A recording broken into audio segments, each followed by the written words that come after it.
The car pulled away, leaving me standing there with grocery bags cutting into my fingers. I called my son's name into the phone 3 more times before he hung up on me. Then came the text message. "Sorry, Mom, had an emergency. Take an Uber." That was it. 42 years of motherhood reduced to 12 cold words and the dust from his tires. I'll never forget how the July sun felt on my neck as I stood abandoned on that supermarket sidewalk in Asheville. How people walked past, their eyes sliding over me like I was just another fixture, an old woman forgotten by time and apparently by her own flesh and blood. Let me tell you what led to that moment. My name is Edith Carson. I'm 68 years old, though on days like that one, I felt ancient. I've spent my entire life taking care of others.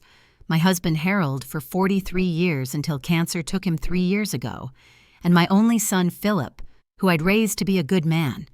At least that's what I thought I'd done.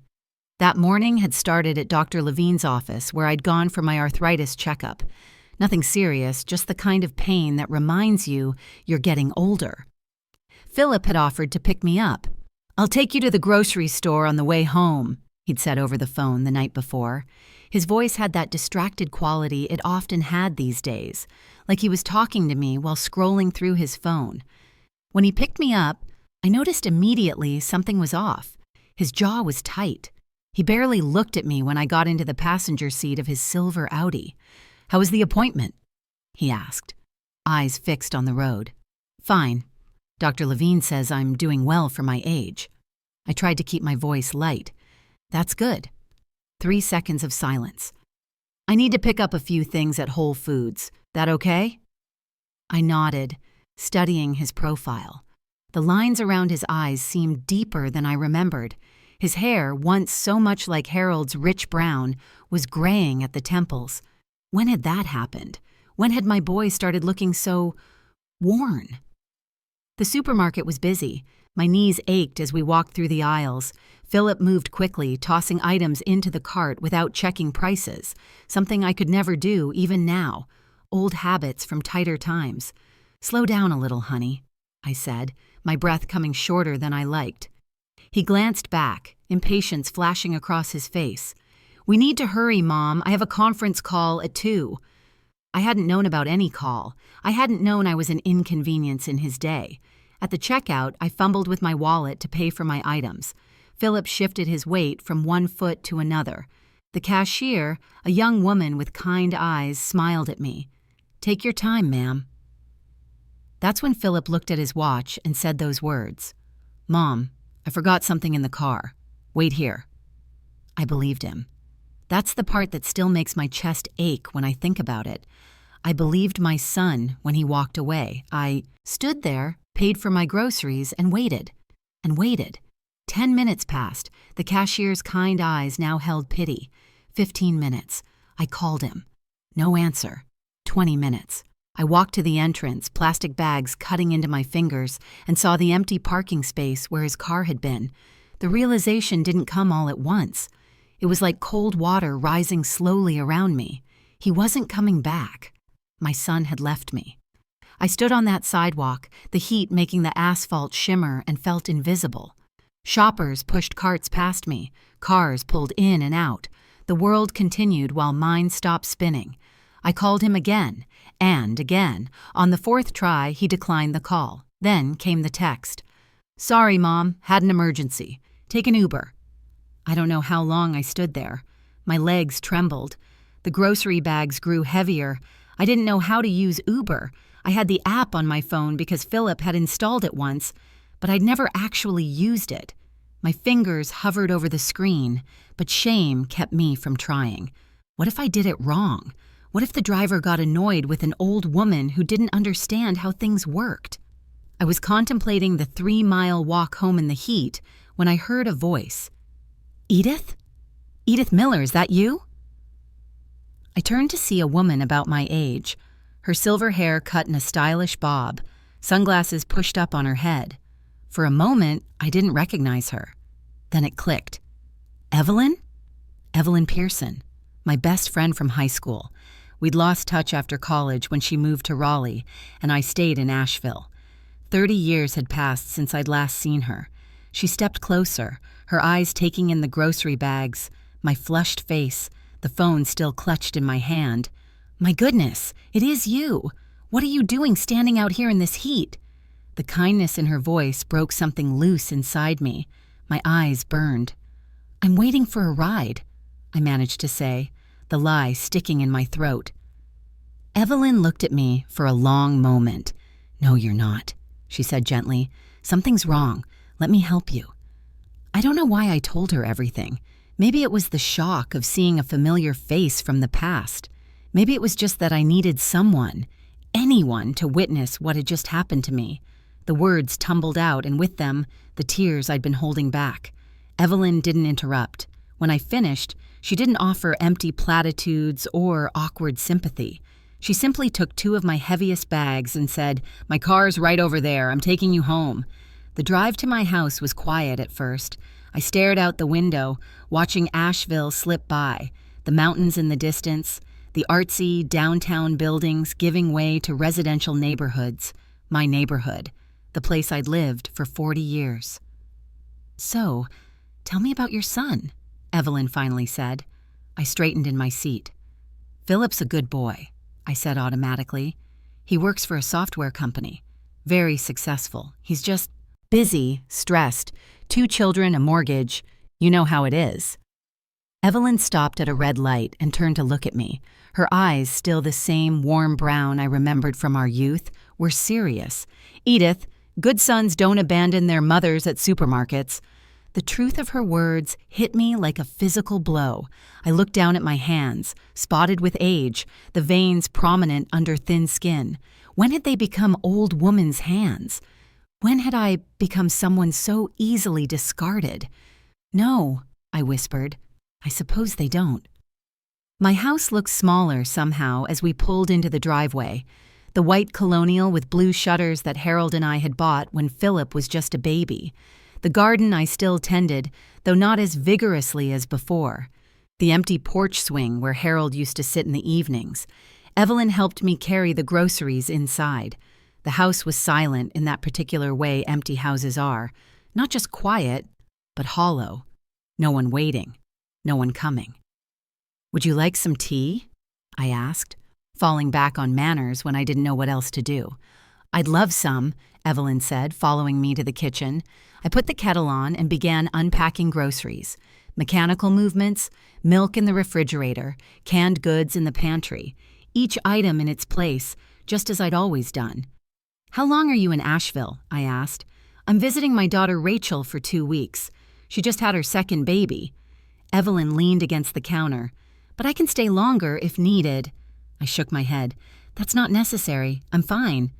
"Are you?" she asked quietly. The kettle whistled, saving me from answering.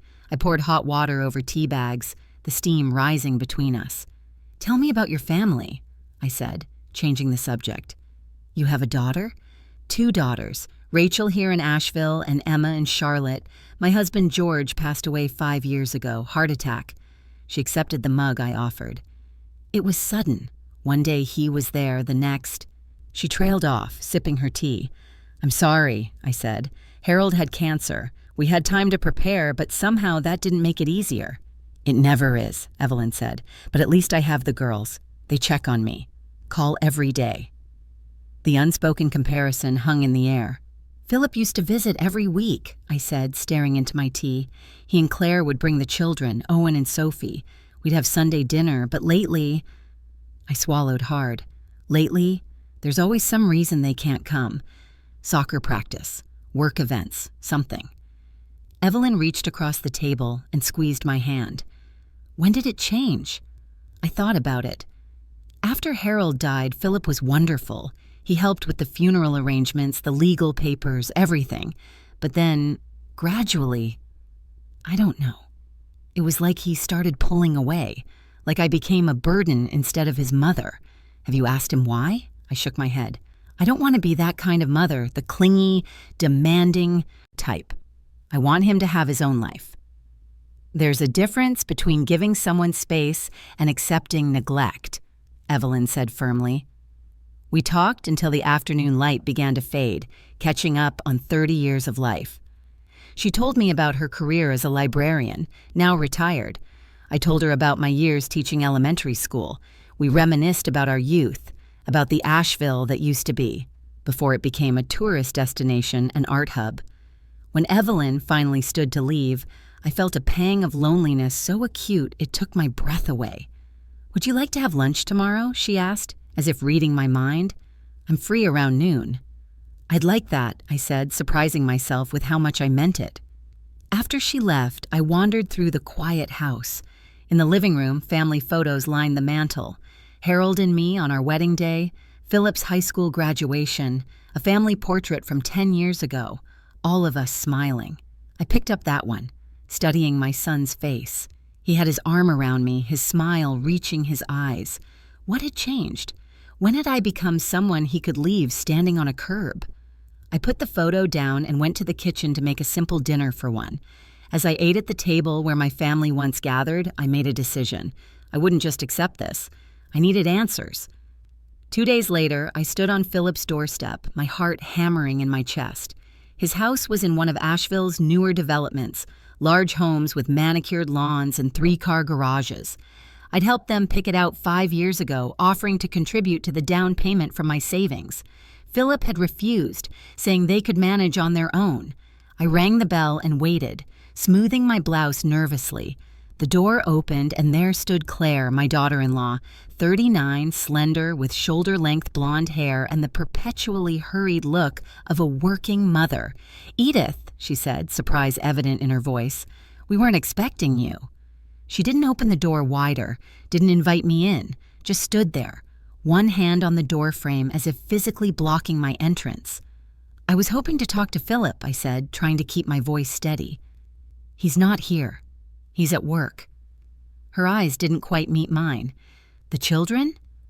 "Owen has soccer practice. Sophie's at a play date." I nodded, feeling like a stranger asking after people I barely knew, not a grandmother inquiring about her grandchildren. "Claire," I said finally, my voice dropping lower, "what have I done wrong?" She looked startled, then uncomfortable. Her eyes darted past me to the street, then back to my face. She sighed. "Edith, you haven't done anything wrong, but Philip thinks you have." Before I could ask what she meant, she stepped back. "I have to go. I'm late for a meeting. I'll tell Philip you stopped by." The door closed. I stood there, more confused than before, the weight of her words settling over me like a shadow.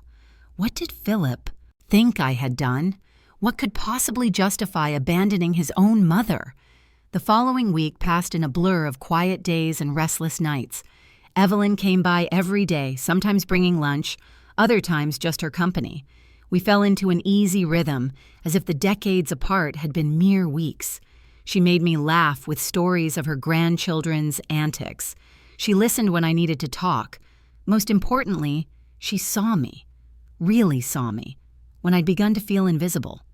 One afternoon, we sat on my porch swing, watching a summer storm roll in over the mountains. Thunder rumbled in the distance. The air felt heavy, charged with electricity. "Have you heard from Philip?" Evelyn asked. I shook my head. "I've called, left messages. He texted back once, just busy with work, talk later." I tried to keep the hurt from my voice and failed. "Do you know why he's acting this way?" She pressed gently. "No," I admitted. "Claire said he thinks I've done something wrong, but I have no idea what." Evelyn was quiet for a moment, watching the storm clouds gather. "Maybe it's time to find out," she said finally.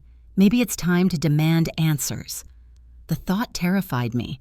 What if the answers were worse than the silence? What if he told me he simply didn't want me in his life anymore?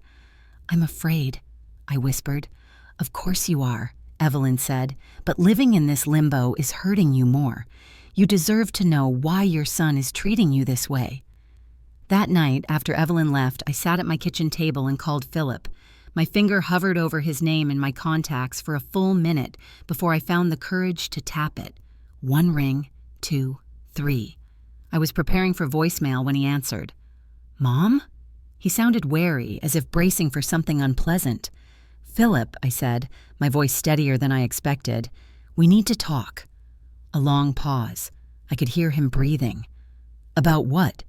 "About why you left me at the supermarket." about why you've been avoiding me, about what I supposedly did wrong." The words came out in a rush, another pause, then a sigh. "Fine, let's meet for coffee. Downtown, Thursday at 2. "Thank you," I said, but he had already hung up. Thursday came both too quickly and not quickly enough. I spent an hour getting ready, changing my outfit 3 times before settling on a simple blue dress that Harold always liked. I applied makeup carefully, covering the dark circles under my eyes from nights of fitful sleep. Evelyn had offered to drive me, but I declined. This was something I needed to do alone. The coffee shop was one of those trendy places that had sprung up in downtown Asheville in recent years. Exposed brick walls, industrial lighting, baristas with tattoos and serious expressions.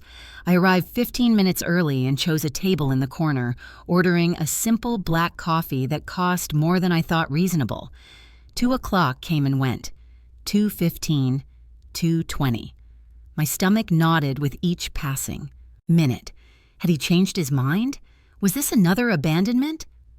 At 2:30, just as I was gathering my purse to leave, Philip walked in. He scanned the room, spotted me, and approached. No smile, no apology for being late. He sat across from me, placed his phone face down on the table. "I can't stay long," he said. "I have a meeting at 3:30. I nodded, suddenly unsure where to begin despite rehearsing this conversation for days. "Why did you leave me at the store?" I finally asked, my voice soft but firm. Philip stared at his hands, long fingers like Harold's, artist's hands, though he'd never been artistic. "I had to get back to work," he said, not looking at me. "You could have told me that before we went in. You could have taken me home first. You could have done anything except abandon me without a word." He flinched at abandon, his eyes finally meeting mine. It wasn't like that. "What was it like then?" I asked. Because from where I stood, watching your car drive away, it felt exactly like abandonment. He didn't answer immediately. A muscle worked in his jaw. "Why have you been avoiding me, Philip? What have I done?" His laugh was short, bitter. "What have you done?" "Nothing, Mom. You've done nothing wrong. You've been perfect. Always perfect." The venom in the word perfect startled me. "I don't understand." "Of course you don't." He ran a hand through his hair. "You've always been the perfect mother, the perfect wife, the perfect everything. And I've always been the son who couldn't measure up." "I never asked you to be perfect," I said, bewildered. "You didn't have to ask. You just were. And the comparison was always there." "Comparison to what?" "To you." His voice rose, drawing glances from nearby tables. He lowered it with visible effort. "To you and Dad. To your perfect marriage. Your perfect life. Your perfect sacrifice." The last word hung between us, heavy with meaning I couldn't grasp. "What sacrifice, Philip?" He stared at me for a long moment, as if deciding whether to continue. Then something in him seemed to break. "When I was 16, he said slowly, Dad told me something you never told me yourself." I waited, my heart beating faster. "He told me that when I was in high school he lost his job. The construction company went under. You were broke." Philip's eyes never left mine. "And you started cleaning houses, at night, without telling anyone. So I could stay in that expensive private school, so I could have the opportunities you never had." The memory rushed back. Those exhausting months of secret night work, my hands raw from cleaning products, falling into bed beside Harold well past midnight, rising before dawn to make Philip's breakfast as if nothing had changed. "Your father wasn't supposed to tell you that," I said quietly. "Why not? Because it would make me feel guilty? Because it would show me what real sacrifice looks like?" His voice cracked. "Dad told me when he was sick, when the cancer was bad. He said he needed me to know before he died, to know what you'd done for me. It wasn't a burden, Philip. It was what parents do." "No, Mom. It's what you did. And I never knew.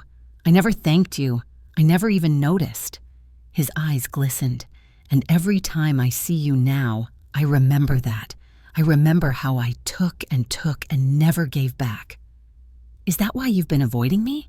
Because you feel guilty?" "I feel like a failure," he said, the words seeming to surprise even him. "Every time I see you, I'm reminded of how I failed to be the son you deserved."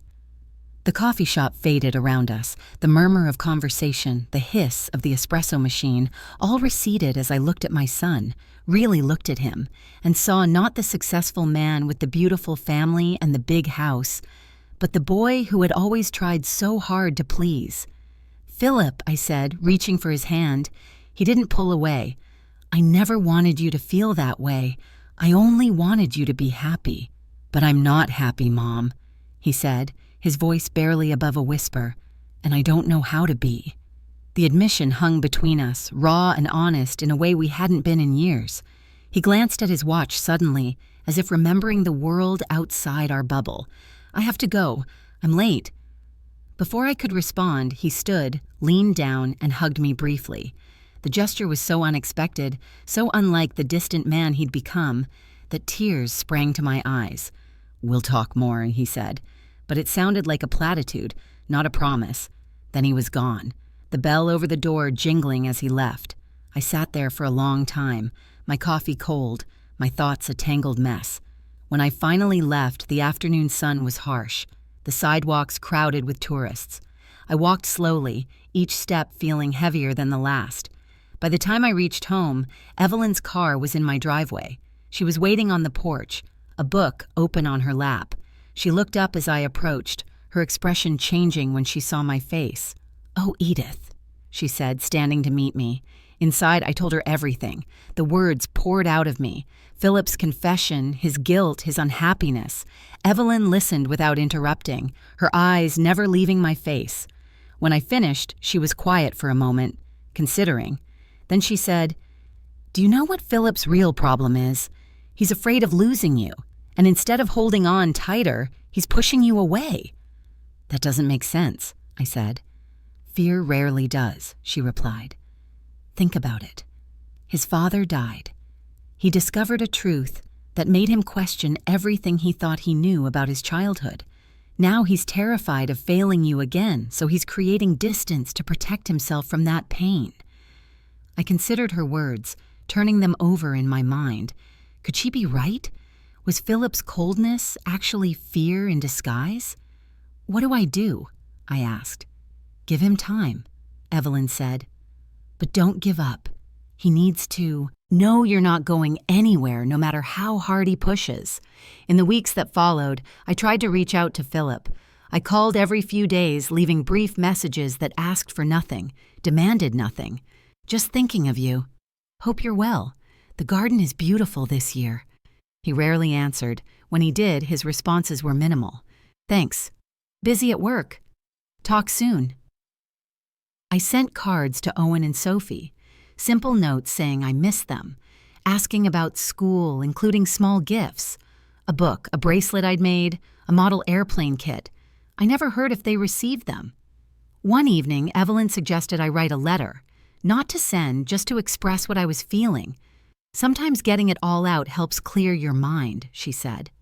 That night, after she left, I sat at Harold's old desk in the study and began to write. The words came slowly at first, then faster, filling page after page. I wrote about my love for Philip, about my regrets, about the years we'd lost to silence and misunderstanding. I wrote about Harold, about our struggles and joys, about the legacy I hoped we'd left. I wrote until my hand cramped and my eyes burned with fatigue. 10 pages, a lifetime of love and hurt and hope, poured onto paper no one would ever read. I slept better that night than I had in weeks. The next morning I was in the garden, deadheading roses, Harold's favorites that I'd kept alive in his memory, when my phone rang. Claire's name flashed on the screen. My heart lurched. Claire never called me. Never. "Hello?" I answered, trying to keep the worry from my voice. "Edith?" Her voice was tight, strained. "It's Philip. He collapsed at work. They've taken him to Memorial Hospital. The doctors say it's exhaustion and severe dehydration, but they're running tests. He's asking for you." The world tilted beneath me. I gripped the porch railing to steady myself. "I'll be right there," I said, already moving toward the house. "Which room?"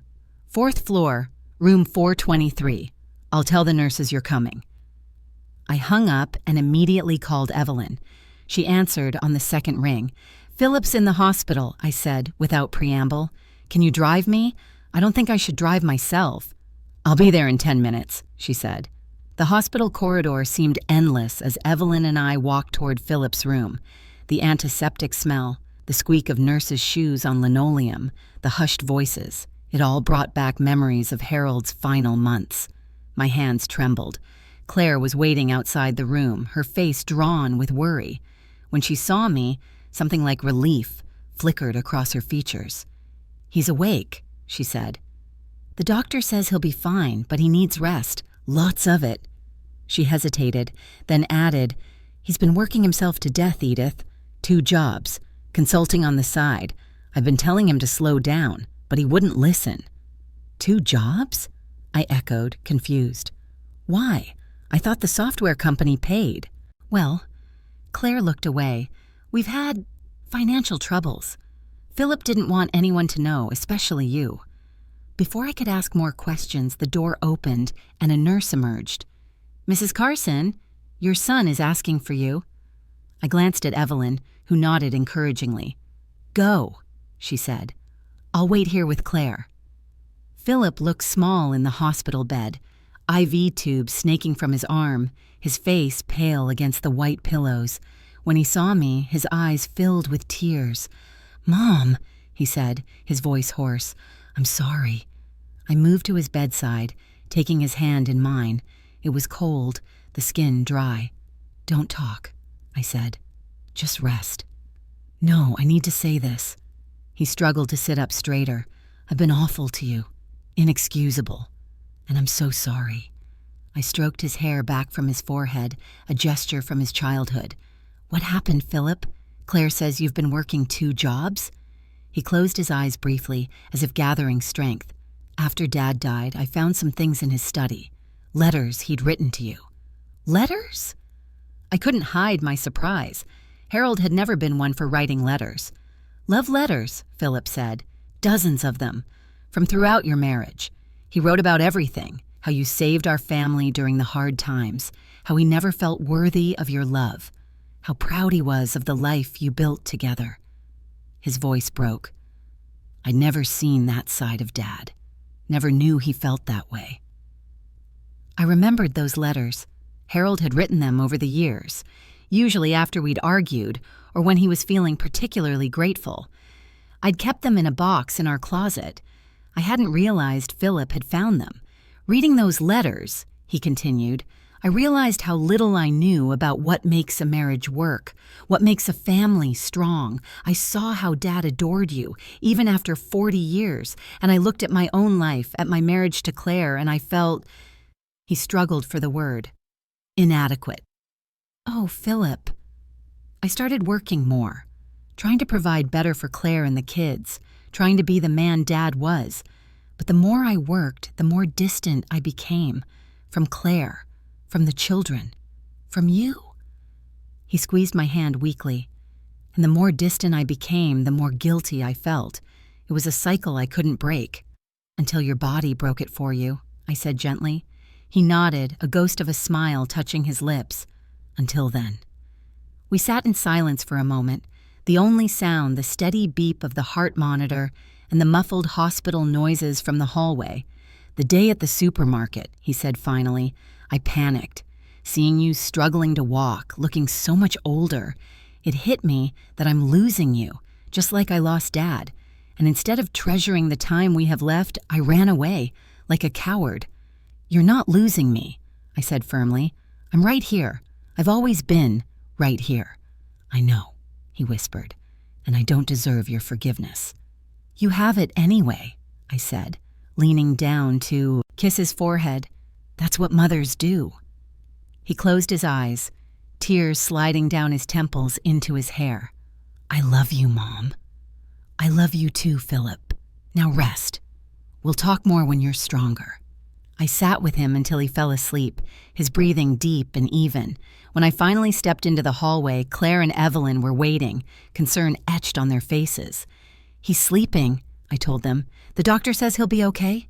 Claire nodded. With rest and reduced stress, they want to keep him overnight for observation, but he should be able to come home tomorrow. Claire, I said, taking her hands in mine, why didn't you tell me things were difficult? I could have helped. She looked away, her shoulders slumping. Philip wouldn't let me. He said we needed to handle it ourselves, that you'd done enough for him already. She met my eyes then. I tried to tell him he was being foolish, but he wouldn't listen. He's so stubborn. Like his father, I said, a sad smile touching my lips. The children miss you, Claire said suddenly. They ask about you all the time. Owen keeps asking why we don't go to Grandma's for Sunday dinner anymore. Bring them to visit when Philip's feeling better, I said. I've missed them too. On the drive home, Evelyn was unusually quiet. I was lost in my own thoughts, replaying the conversation with Philip, trying to process everything I'd learned. As we pulled into my driveway, Evelyn turned to me. Do you know why I came back to your life, Edith? The question surprised me. Because we ran into each other at the supermarket? She shook her head. Because 30 years ago, when my mother died, you were the only one who stayed with me. You slept on my couch for a week so I wouldn't be alone. You made sure I ate. You listened when I needed to talk and sat in silence when I couldn't. Her eyes were bright with unshed tears. I never forgot that kindness. When I saw you standing there looking lost, I knew it was my turn to be there for you. I'd forgotten that week. The memory came back now. Evelyn's grief, the small apartment she'd lived in then, the long nights of tea and tears and reminiscing. That's what friendship is, I said, being there when it matters. Yes, she agreed, and family too. Philip was released from the hospital the next day. Claire took him to their home, promising to call with updates. 3 days later, my doorbell rang. When I opened it, I found Claire standing there with Owen and Sophie. We thought we'd visit, she said, a tentative smile on her face. If that's okay? Of course it's okay, I said, opening my arms to my grandchildren. They rushed forward, hugging me tightly. Sophie, 9 years old and already showing signs of the beauty she would grow into, looked up at me with Harold's eyes. Grandma, I drew pictures for you every day, she said, pulling a sketchbook from her backpack. See? She opened it to reveal page after page of colorful drawings. Many were of me, or at least a white-haired figure labeled Grandma. In the pictures, I was gardening, baking cookies, sitting in my porch swing. Simple activities that somehow, through a child's eyes, seem filled with magic. These are beautiful, Sophie, I said, my voice thick with emotion. You're a real artist. Owen, 12, and at that awkward age where boys don't quite know what to do with their emotions, shuffled his feet. I made you something too, he said, reaching into his pocket. He pulled out a small wooden carving. A rose, simple, but recognizable. Dad's been teaching me, before he got sick. I took it carefully, running my finger over the smooth edges. It's perfect, I said. Thank you. Claire watched this exchange with a softness in her eyes I hadn't seen in months. Philip's resting, she said, but he sends his love. He wants to come over when he's feeling stronger. I'd like that, I said. That afternoon was like stepping back in time. Sophie helped me bake cookies, standing on a stool at the counter just as she used to. Owen explored Harold's old toolbox in the garage, asking questions about the tools he didn't recognize. Claire and I sat on the porch, watching the children play in the yard afterward. I'm sorry, she said suddenly, for shutting you out, for letting Philip shut you out. You were supporting your husband, I said. I understand that.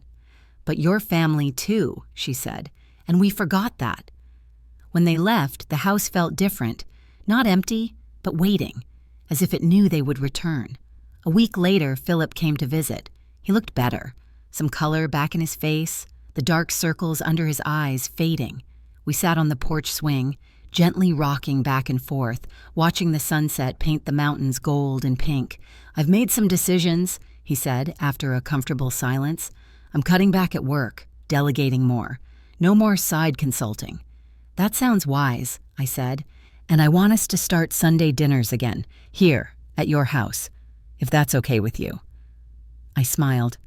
Nothing would make me happier. He turned to look at me, his expression serious. "Mom, I don't want to run from you anymore. I want to learn how to love you the right way, the way Dad did." "You already know how," I said. "You just forgot for a while." He took my hand, his grip stronger than it had been in the hospital. "I won't forget again." Over the next few months, a new rhythm established itself. Sunday dinners became a tradition again. Philip and Claire would arrive with the children, sometimes bringing a dish, sometimes just themselves. Evelyn often joined us, her presence adding a warmth and perspective that enriched our gatherings. Evelyn surprised me one afternoon with news. "I've decided to move to Asheville," she said as we walked through the farmer's market downtown. "I found a little house just 2 streets over from yours." "But what about Raleigh, your life there?" She shrugged. "Rachel is here with the grandkids, and you're here. At our age, what matters more than being near the people we love?" "Are you sure?" I asked, touched beyond words. "True friendship doesn't disappear, Edith," she said, linking her arm through mine.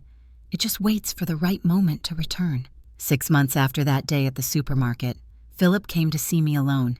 He had something in his hand, an envelope yellowed with age. "I found this among Dad's things," he said, sitting beside me on the couch. "It was in a box in the attic. I was looking for the Christmas decorations and came across it." He handed it to me. "It's addressed to you, dated a week before he died."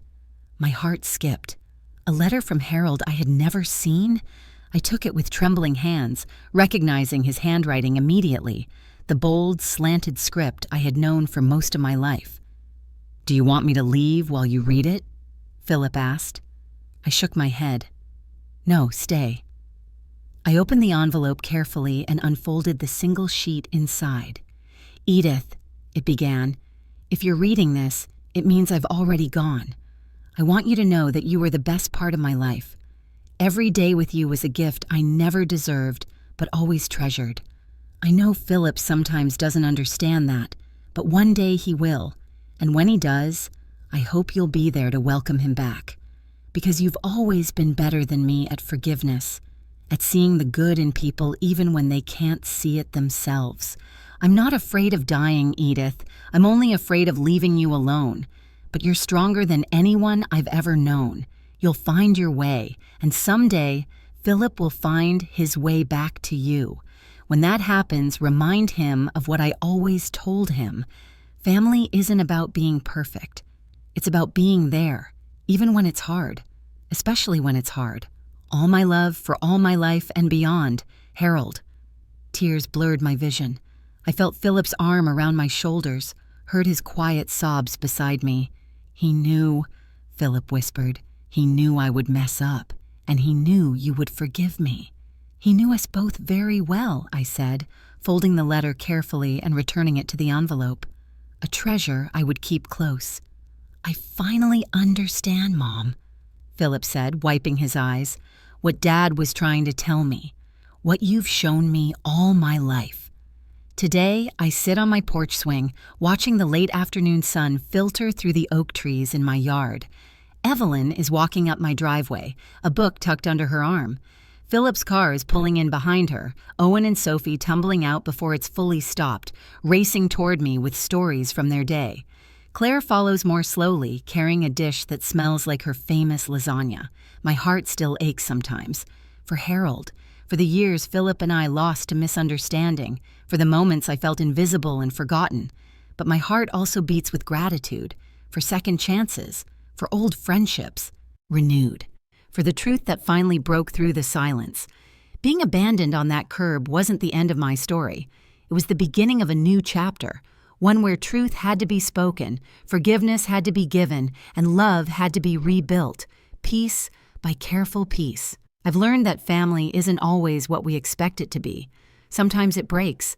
Sometimes it heals in new and stronger ways. And sometimes the people who see us most clearly are the ones who have known us the longest.